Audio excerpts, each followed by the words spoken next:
안녕하십니까. 부동산을 잘하는 아빠 부자라빠입니다. 주택 관련 세금을 공부하기 시작하여 벌써 16번째 시간이고 양도소득세에 대해서는 6번째 시간입니다. 저는 주택 관련한 세금 중에서 양도소득세가 가장 중요하다고 생각을 하고 있습니다. 주택 관련 세금은 취득, 보유, 임대, 양도, 무상 이전 등 5가지 경우로 나누어 볼 수 있는데 취득과 보유 그리고 임대에 관한 세금은 절대 금액이 좀 작은 편이고 무상 이전은 최고 세율이 50%이지만 과세 기준이 되는 과세 표준이 높고 공제 금액도 클 뿐 아니라 일생에 자주 기회가 있는 세금도 아닙니다.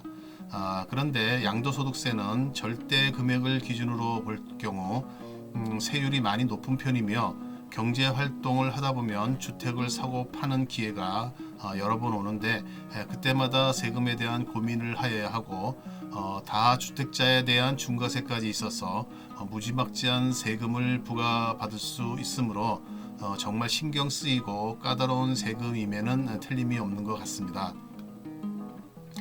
그러다 보니까 양도소득세에 대해서 공부할 분량이 절대적으로 많을 뿐 아니라 신경 써서 봐야 할 부분이 많습니다. 특히나 비과세에 대한 부분은 잘 이해하여서 이를 슬기롭게 잘 활용하여야 절세가 가능할 것입니다. 그래서 그동안에 1세대 1주택 비과세, 1세대 2주택 비과세, 장기 임대주택 특례 등에서 살펴보았는데 그것 말고 조합원 입주권 또는 분양권을 소유한 경우에 있어서의 비과세 특례도 있습니다. 오늘 부자라빠의 주택 관련 세금 공부하기 16번째 시간에서는 이 부분을 좀 살펴볼까 합니다. 조합원 입주권과 분양권의 비과세 특례를 알기 전에 일단 조합원 입주권과 분양권에 대해서 구분해서 알 필요가 있습니다.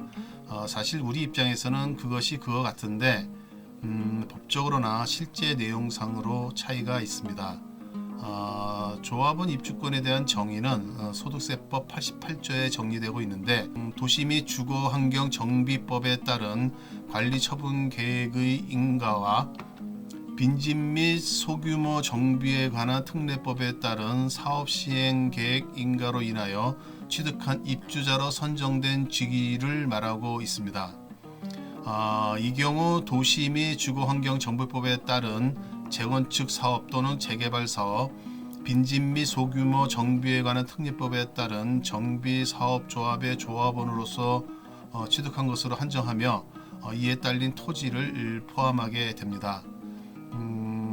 반면에 분양권은 주택법 등에 정하는 법률에 따라 주택에 대한 공급 계약을 통하여 주택을 공급받는 자로 선정된 지위를 말하며 그 해당 지위를 매매 또는 증여의 방법으로 취득한 것도 포함하고 있습니다. 또한 부동산의 분양 계약을 체결한 자가 해당 계약에 관한 모든 권리를 양도한 경우에는 그 권리에 대한 취득 시기는 해당 부동산을 분양받을 수 있는 권리가 확정되는 날이고 타인으로부터 그 권리를 인수받은 때에는 잔금 청산일이 취득 시기가 되게 됩니다. 그럼 이제 조합원 입주권 양도 시 그 비과세에 대해서 알아보도록 하겠습니다. 조합원 입주권을 한 개 보유한 1세대가 양도일 현재 다른 주택을 보유하지 아니하거나 양도일 현재 1조합원 입주권 외에 1주택을 소유한 경우로서 1주택을 취득한 날부터 3년 이내에 조합원 입주권을 양도하는 경우에는 조합원 입주권을 양도하여 발생하는 소득에 대하여는 1세대 1주택 비과세를 적용하게 됩니다. 그런데 여기서 1세대는 관리처분 계획의 인가일 및 사업시행 계획 인가일 현재 1세대 1주택 비과세에 해당되는 기존 주택을 소유하는 세대를 말하는 것임을 유념하시기 바랍니다. 그리고 양도가액이 9억 원을 초과하는 경우에는 그 초과분에 대하여 양도소득세를 과세하는데 2021년 12월 2일에 국회에서 소득세법 개정안이 통과되어 그 기준을 12억 원으로 올리게 되었습니다. 참고로 종부세 과세 시 고가주택은 11억이니까 착각하시면 안 됩니다. 또한 3년 내에 조합원 입주권을 양도 못하더라도 소득세법 시행령 제155조 18항에 해당하는 경우에는 예외적으로 비과세를 적용하게 됩니다. 그 해당되는 경우는 한국자산관리공사의 매각을 의뢰한 경우, 법원에 경매를 신청한 경우 또는 국세징수법에 따른 공매가 진행 중인 경우, 재개발, 재건축 또는 소규모 재건축 사업의 시행으로 현금 청산을 받아야 하는 토지 소유자가 사업 시행자를 대상으로 제기한 현금 청산급 지급을 구하는 소송 절차가 진행되는 경우이거나 소송 절차는 종료되었으나 해당 청산금을 지급받지 못한 경우, 반대로 사업 시행자가 토지 소유자를 상대로 제기한 수용 재결 또는 매도 청구 소송이 진행되는 경우이거나 재결 및 소송 절차는 종료되었으나 토지 소유자가 해당 매도 대금을 지급받지 못한 경우 등 네 가지를 들 수가 있습니다. 내용을 보면 모두 특수한 경우라서 개인이 기한 내에 양도를 할 수 없는 경우임을 알 수가 있습니다. 이번에는 조합원 입주권을 보유하고 주택을 양도하는 경우의 비과세에 대해서 알아보겠습니다. 국내에 1주택을 소유한 1세대가 종전주택을 양도하기 전에 조합원 입주권을 취득하여 일시적으로 1주택과 1조합원 입주권을 소유하게 되는 경우, 종전의 주택을 취득한 날부터 1년 이상이 지난 후에 조합원 입주권을 취득하고 그 조합원 입주권을 취득한 날부터 3년 이내에 종전의 주택을 양도하는 경우는 비과세를 합니다. 사실 이 경우는 우리가 앞에서 공부한 일시적 2주택의 경우와 거의 유사한 내용입니다. 일시적으로 2주택인 경우에 요건이 충족되면 비과세를 해주는데 조합원 입주권이야 당연히 비과세를 적용해야 할 것입니다. 그런데 세법이 어려운 것은 예외 규정이 많기 때문입니다. 1년 이상이 지난 후에 조합원 입주권을 취득해야 하는 요건을 적용하지 않는 예외 사항이 있습니다.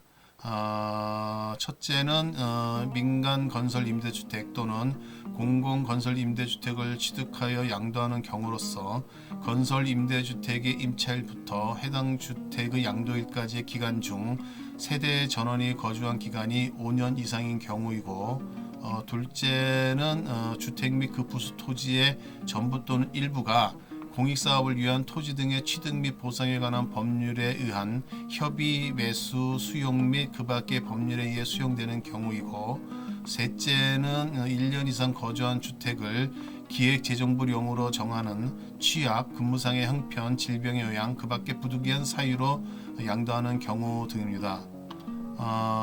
그리고 또 예외가 있는데, 조합원 입주권 취득일부터 3년이 지나 종전주택을 양도하는 경우에 정해진 요건을 모두 갖춘 때에 비과세를 적용을 하게 됩니다. 그 요건은 첫 번째로 재개발 재건축 사업 또는 소규모 재건축 사업의 관리 처분 계획 등에 따라 취득하는 주택이 완성된 후 2년 이내에 그 주택으로 세대 전원이 이사하여 1년 이상 계속하여 거주하여야 합니다. 이때도 취약, 근무상 형편, 질병, 요양 등의 경우로 세대원 일부가 이사하지 않는 경우는 봐주게 됩니다. 둘째로 그 재개발 재건축 사업 또는 소규모 재건축 사업의 관리 처분 계획 등에 따라 취득하는 주택이 완성되기 전 또는 완성된 후 2년 이내에 종전주택을 양도하여야 하는 것입니다. 소유하고 있던 1주택이 재개발 및 재건축 사업 또는 소규모 재건축 사업에 포함되면 해당 주택에서 거주할 수 없기 때문에 해당 사업이 시행되고 있는 동안에 거주하기 위해서 다른 주택을 취득하는 경우가 발생하게 됩니다.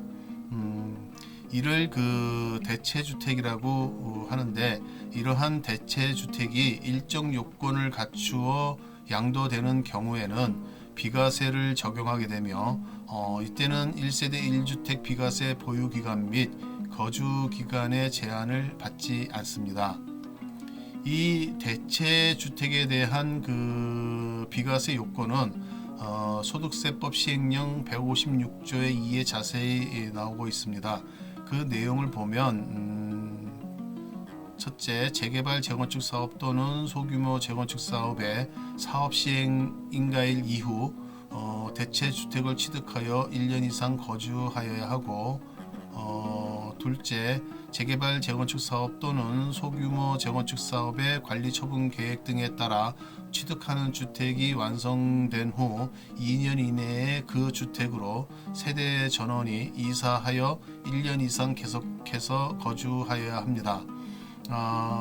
이때도 취약, 근무상의 형편, 질병의 요양, 그 밖에 부득이한 사유로 세대원 중 일부가 이사하지 못하는 경우의 예외사항은 역시나 적용이 됩니다.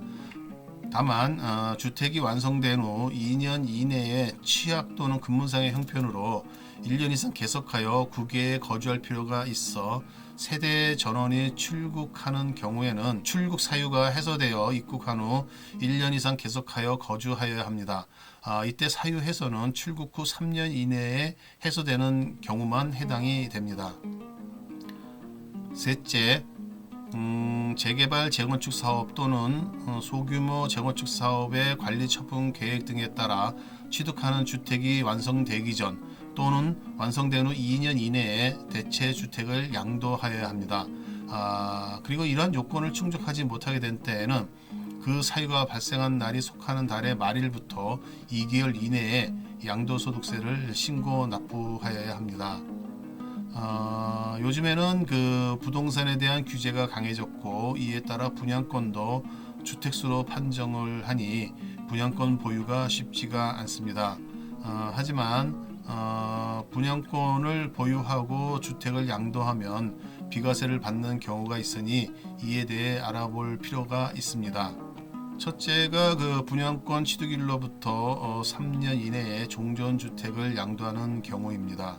국내 1주택을 소유한 1세대가 종전주택을 양도하기 전에 분양권을 취득하여 일시적으로 1주택과 1분양권을 소유하게 된 경우에 종전의 주택을 취득한 날부터 1년 이상이 지난 후에 분양권을 취득하고, 그 분양권을 취득한 날부터 3년 이내에 종전주택을 양도하면 1세대 1주택으로 보아서 비과세를 해줍니다.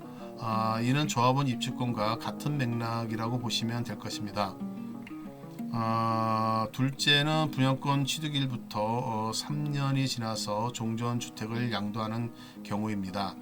이때는 일정 요건을 충족하면 비과세를 적용해 주는데, 그 요건을 보면 주택에 대한 공급 계약에 따라 취득하는 주택이 완성된 후 2년 이내에 그 주택으로 세대 전원이 이사하여 1년 이상 계속하여 거주하여야 합니다.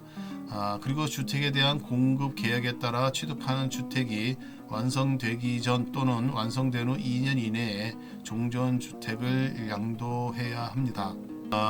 그런데 이러한 요건을 충족하지 못하는 경우는 그 사유가 발생한 날이 속하는 달의 말일부터 2개월 이내에 양도소득세를 신고 납부하여야 합니다.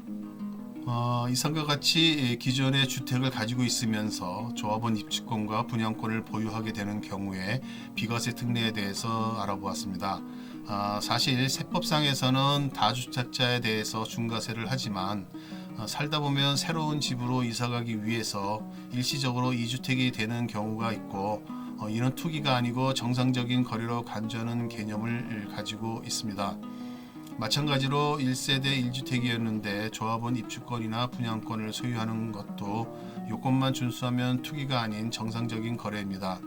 그런데 이러한 정상적인 거래를 통해서도 자산을 증대하는 투자가 가능하다는 점을 유념하시고, 넓은 시야로 부동산 시장을 바라보아야 부동산 투자를 통해 부자가 될 수 있을 것이고, 그것이 고수의 슬기로운 투자 방법일 것입니다. 아는 것이 힘이고 아는 것이 돈입니다. 많이 아시고 부자 되시기 바랍니다. 다음 시간에는 양도소득세 감면 및 과세 특례에 대해서 알아볼 생각입니다. 여기까지 공부하면 세제상 혜택을 이용하여 절세하는 방법에 대해서는 다 다루게 될 것입니다. 계속 관심 가지시고 구독해 주시기 바랍니다. 구독 신청을 하시면 새롭게 업로딩할 때마다 따끈따끈하게 동영상을 보실 수 있습니다. 또한 구독 신청과 댓글은 저에게 힘을 줍니다. 감사합니다.